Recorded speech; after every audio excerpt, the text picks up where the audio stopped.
How do you determine that a domain name you choose is not an EMD? Do you check Google Keyword Planner? And if it does not appear to have searches, you're okay with it? No, I mean, because sometimes, um, sometimes I will use an EMD. It just depends. But for example, quality plumbing and reliable plumbing have searches, and responsive plumber does not appear to have any searches. Is there a better way? Yeah, no, I mean, that's not quality plumbing plus like quality plumbing. That's not typically something that, I mean, there might be some search volume for that, but that's not like, I wouldn't consider that an EMD. If you had like quality plumbing plus city or city quality plumbing, I wouldn't consider that an EMD because there's not, I mean, at least from, I'm not in the plumbing industry, but I can't imagine that that's got a shit ton of search volume, if that makes sense. If you look at I mean, I'm sure it has some search volume, but I can't imagine, like affordable tree service. That's an example that would be relevant to what you're saying.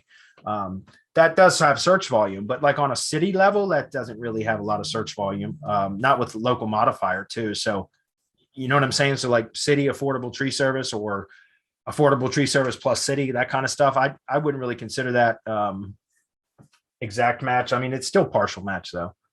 So I don't know. Use logic.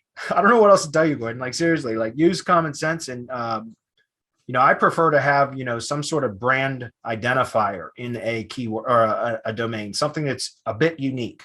So, like some unique name tree service, or it doesn't have to have the city name in it, right? Because it still has tree service in it, but that's a partial match, but it has some sort of unique identifier that, a brand name. And I like to do that because it makes it much easier to create an entity you can still build an entity or create an entity with a kind of a common name, but it's much harder, right? Because it's common.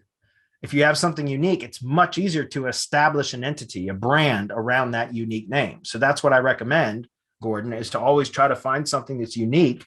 You can still squeeze plumbing into that or quality plumbing or reliable plumbing into it, but put some sort of unique identifier in there so that it becomes a unique name and it makes it so much easier to establish an entity from that.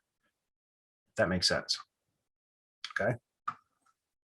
Don't make it harder than it needs to be is what I'm saying.